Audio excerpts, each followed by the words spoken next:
Continuamos con nuestro programa de las presentaciones. Para los que se incorporaron más tarde, presento brevemente a nuestro ponente, que viene a continuación. Es el arquitecto y urbanista Carlos Colombo.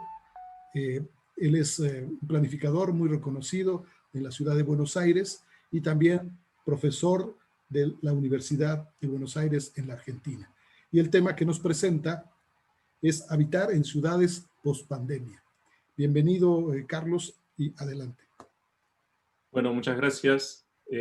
Buenas tardes a todas y a todos. Quiero agradecer en especial, a la Universidad Autónoma Metropolitana por esta invitación, a Maruja, Luis y a Sergio, con quien se ha trabajado que todo esto sea posible. También, obviamente saludar a mis compañeros de este coloquio, a Elizabeth y a Marcelo. A ver, voy a compartir.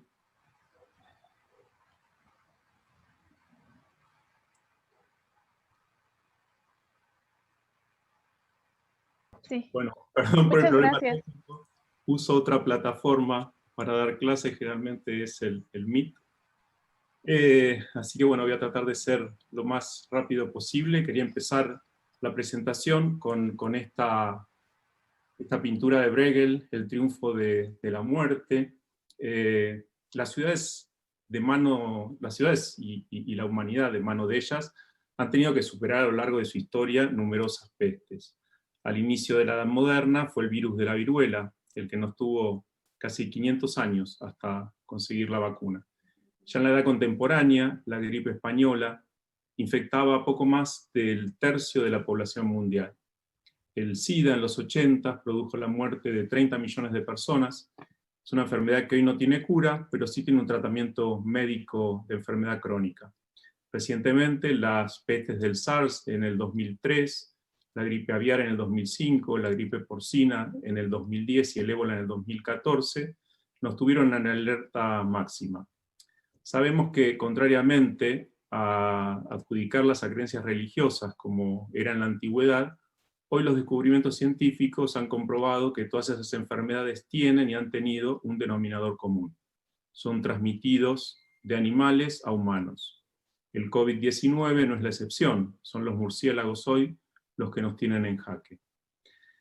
Pero lo que en aquellas épocas una epidemia tardaba meses o años en propagarse, hoy la globalización y la comunicación instantánea hizo que se transmita al instante. Los aviones cumplieron un rol fundamental. Pero por la crisis de salud, ¿qué podemos hacer los arquitectos y urbanistas? Bueno, en el siglo pasado, la tuberculosis trajo cambios en la arquitectura y en la ciudad moderna. La arquitectura y la ciudad se reformularon, la necesidad de mejores condiciones de salubridad, iluminación y ventilación de los ambientes. Pasamos del vivir adentro al vivir con el afuera. La crisis sanitaria, como todos sabemos, derivó en una crisis económica. La caída de los productos brutos internos de los países no solo son un porcentaje, se calcula que el promedio que se pierde en el 2020 en un año son 2 décadas de desarrollo humano.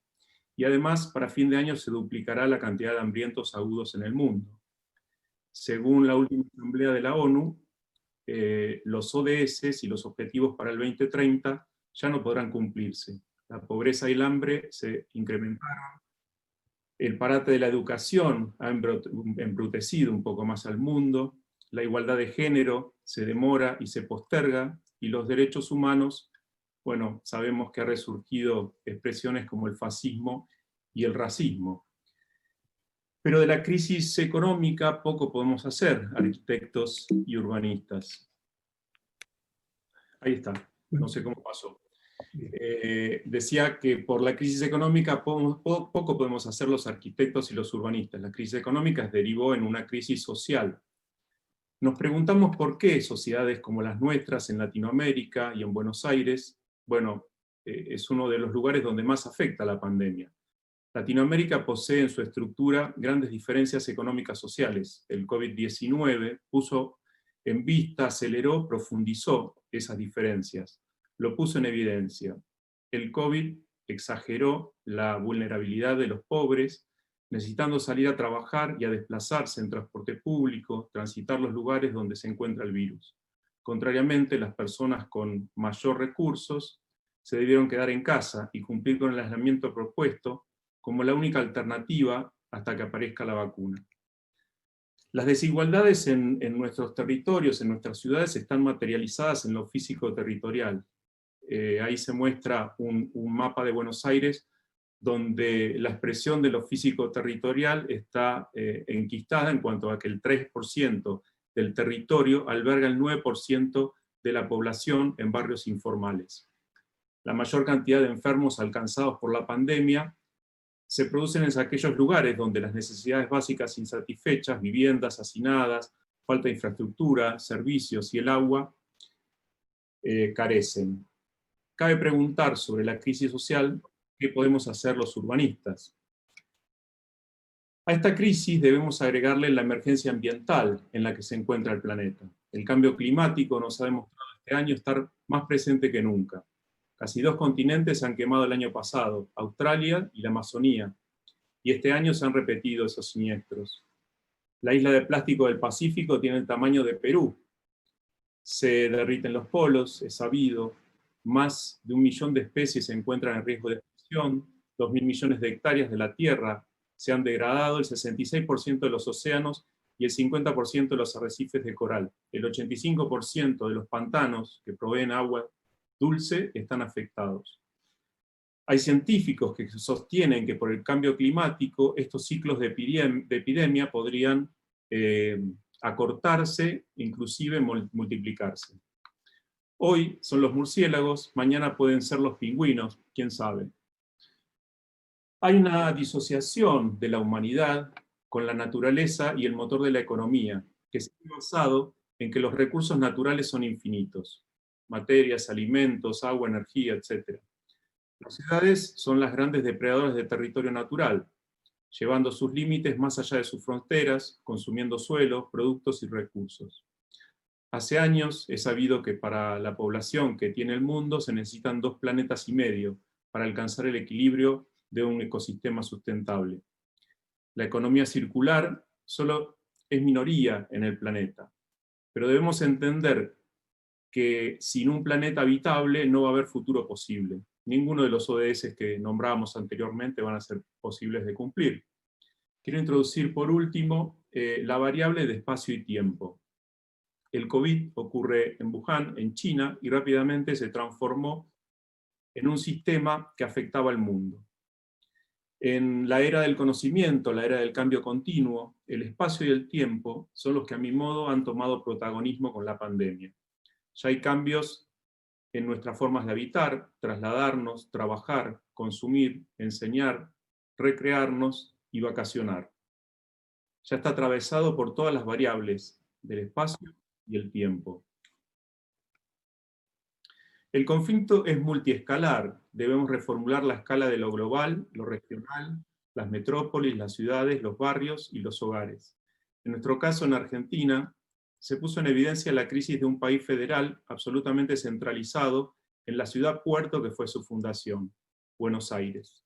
Buenos Aires viven 3 millones de habitantes y 3 millones entran a diario del área metropolitana a trabajar, recrearse, estudiar, y ese flujo tan natural no reconoce fronteras políticas. El COVID puso en crisis a un área metropolitana sin gobernanza metropolitana para enfrentarlo. Por otro lado, se potenció la vivencia de la cercanía en nuestros barrios. Bueno, ya se ha hablado hasta el hartazgo de la ciudad de cercanía, de la ciudad de 15 minutos. Yo no creo que sea nuestro caso que tengamos que hacer un copy-paste de ese modelo pregonado. Debemos ponerlos en crisis, las ciudades latinoamericanas, de cómo funcionan en nuestras ciudades, y nuestras ciudades tienen que convertirse, tal vez, en esas ciudades de proximidad de 15 minutos, pero también de 30 minutos, y contemplarlo de la ciudad de 1 y 2 horas. A lo multiescalar se suma lo multidimensional, la ciudad real y la ciudad virtual, el teletrabajo, el home office, el espacio de reunión en la nube, las telereuniones, las teleconferencias, se han tornado hábitos cotidianos. De hecho, este seminario está siendo posible gracias a construir un espacio en la nube donde estamos hoy reuniéndonos, permaneciendo cada uno en nuestros hogares. Entonces, cabe destacar que lo que para el movimiento moderno fue la revolución industrial, lo que posibilitó la transformación de las ciudades y la arquitectura, hoy puede ser la revolución tecnológica, la que genere nuevas arquitecturas y nuevas ciudades. La inteligencia artificial, la robótica, la automatización transformarán nuestras ciudades. Ahora, soy convencido de que el futuro sigue siendo las ciudades. Las ciudades con densificación controlada, equilibradas en el territorio, con mixtura de usos, lo multifuncional, la proximidad, los espacios públicos de calidad y a escala humana, la vida social y la movilidad sustentable, parecen ser la mejor propuesta que hemos encontrado los urbanistas para ellas. No deja de preocuparme, sobre todo hoy en día, la expansión de las ciudades. En Buenos Aires se está produciendo un fenómeno, yo lo llamo de urbanofobia. Muchos están predicando como modelo abandonar las ciudades. Me preocupa ese resurgimiento del sueño de vivir alejado de la ciudad, en countries, como le decimos nosotros, en condominios suburbanos. De volver al American Dream, sabiendo las consecuencias que trajo la expansión descontrolada de la mancha urbana, acelerada de los años 90, en fomento del uso automóvil particular y generando una enorme huella ecológica. Pienso que sería un enorme retroceso para las ciudades. En contraposición a eso, los pobres, los que no tienen posibilidad de acceder a suelo urbano y al hábitat, de algún modo lo obtienen, porque lo que no se planifica se autodesarrolla. Se están produciendo en este momento en Argentina, se han multiplicado las tomas de tierra, con asentamientos informales en lugares sin ningún tipo de infraestructura. 4.500 son los barrios informales en todo el país. 85.000 fueron las hectáreas que se expandió la mancha urbana en la última década. Tanto para un modelo, el de los ricos, como el de los pobres, debemos enfrentar esa expansión de la mancha urbana. Yo considero que el mundo con un crecimiento de población no puede ser un mundo disperso. Las ciudades deben ser densificadas. Sigo creyendo que la ciudad es el mejor invento de la humanidad. Es la forma de crear sociedad, de formar ciudadanía. El vivir en ciudades trae muchas ventajas, implica concentración y con ello los beneficios económicos, culturales y sociales. Los problemas de las ciudades son semejantes entre ellas y hoy estamos en una pausa temporal. Considero que debemos permitirnos pensar qué de lo que venimos haciendo verifica y qué deberíamos cambiar. En la enseñanza de Jane Jacobs considero que sigue siendo actual en su libro de las grandes ciudades, la ciudad para la gente, la escala humana, con redes de lazos sociales, vivienda de espacio público, en definitiva el derecho de la ciudad. Como urbanista voy a hablar de los proyectos que viene trabajando en los últimos 20 años en la ciudad de Buenos Aires. La ciudad hizo una enorme apuesta a transformar el espacio público y a transformar la forma de movilizarnos. Trabajamos sobre áreas caminables, en línea con el concepto de macromanzanas. Se construyó una gran red de ciclovías, donde hoy se produce el 5% de los viajes urbanos. Se instaló un sistema de bicing gratuitos. Se invirtió en transporte público de calidad, con algunas extensiones de subterráneo, la incorporación de 6 líneas de Metrobús, o BRT, y la primera etapa del RER, el enlace de la red de ferrocarriles metropolitanos. En el transporte, bueno, se trabajó sobre la variable de calidad y ahorrar tiempo de traslado como leitmotiv para la gente. Se construyeron nuevos espacios verdes y se está trabajando en un ambicioso plan de arbolado urbano. Y entonces, referida a esa pregunta de qué estuvimos haciendo bien, hoy se puede decir que la ciudad posee cierta resiliencia para enfrentar al COVID. ya que los espacios públicos son propicios para el encuentro y desarrollar actividades con distanciamiento social. El desplazarse en transporte público que ahorre tiempo de exposición al virus, la caminabilidad y el biking son ideales para transportarse dentro de la ciudad. Hoy es momento de ganarle más espacio al automóvil del uso particular para generar ensanches de veredas, corredores verdes y espacios de disfrute para el vecino. Como subsecretario de Planeamiento hasta esta gestión, trabajamos en nuevas herramientas urbanísticas. El Código Urbanístico, basado en la densificación de corredores, el TOD, los corredores de transporte público, fomentando subcentralidades y trabajando en la vinculación metropolitana. Las macromanzanas, las mixturas de usos que permiten fortalecer los barrios, la ciudad construida desde el espacio público. Incorpora también instrumentos para el patrimonio y el medio ambiente. Trabajamos también en una ley de plusvalía urbana para trabajar equidad territorial, captar un diferencial de ese diferencial constructivo que proponía el Código Urbanístico como densificación. La mixtura de usos, la mixtura social y el acceso al hábitat, creamos la Ley de Vivienda Asequible, un proyecto de urbanización sobre la traza de una ex autopista, que es el ejemplo del lado izquierdo. Es una urbanización de una autopista semidemolida, donde se trabajó con mixtura social, donde se censaron los ocupantes y se construyeron viviendas dentro de la misma urbanización, mixturando.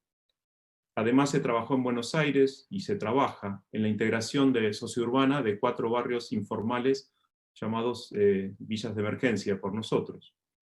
Sin duda que las herramientas de normativas urbanas son un instrumento esencial para poder operar en ciudades. Pero es momento de adelantarnos a pensar qué necesitamos normar a futuro, además de profundizar en las acciones que fueron acertadas. Esta imagen es una imagen de la que en principio del siglo XX algunos artistas imaginaban a Buenos Aires, ¿no? Y es muy distinta la imagen que tenemos hoy como ciudad existente en el siglo XXI, o en el año 2000, como se la imaginaban ellos. Debemos pensar y trabajar para dar respuesta. Fundamentalmente tenemos que distinguir lo temporal de lo permanente. Por eso traigo a colación esto del tiempo. Actualmente se debate entre los que opinan que esta pandemia llegó para quedarse y los que pensamos que es una peste más y lo que vivimos es una realidad transitoria. Pero hay algo que ya es inevitable, y es que habrá cosas sobre las que necesariamente producirán cambios. Todos hemos tenido y tenemos suficiente tiempo como para pensar qué es lo que queremos de nuestro futuro, elegir dónde, cómo y de qué forma habitar. Reformularemos las formas de movilizarnos, hasta cambiaremos seguramente nuestros hábitos de producir y consumir. Pero de las crisis pueden surgir y suelen surgir cambios y transformaciones. Los urbanistas tenemos un enorme desafío: incentivar y generar esos cambios. Y velar porque no se repitan los errores ya cometidos, esto de el escape de los habitantes de la ciudad al campo, por ejemplo. Debemos desarrollar herramientas para futuras crisis y para poder adquirir resiliencia en las ciudades. Planificar significa adelantarse y además saber mirar el futuro. Planificar el futuro es el fruto, lleva tiempo, pero también es ganar tiempo. Si se vive asistiendo a la emergencia, no hay forma de proyectar más allá de la diaria. Hoy el COVID nos hace administrar y resolver el momento gerenciando lo inmediato. El futuro es lo inmediato. Tanto se habla de que llegamos a una nueva normalidad, bueno, no podemos dejar de adelantarnos a soñar ese futuro. Creo que debemos de ganar tiempo. Muchas gracias.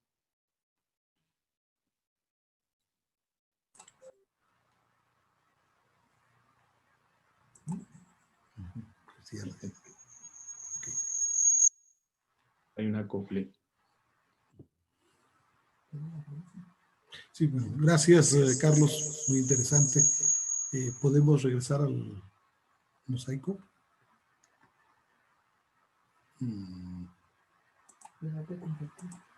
Sí. Carlos, ¿puedes dejar de compartir tu presentación? Perfecto.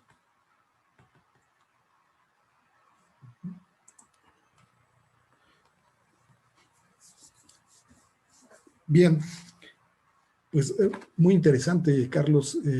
Realmente creo que para la siguiente etapa de la sesión de hoy nos has apuntado dos cosas que yo espero que podamos retomarla y abundar un poco en esto.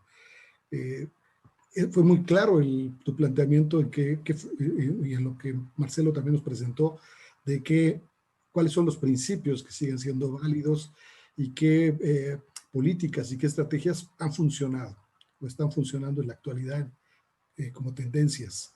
Sin embargo, hay que pensar los retos que se nos presentan a futuro, y eso creo que todavía es una tarea que debemos de abundar en ella.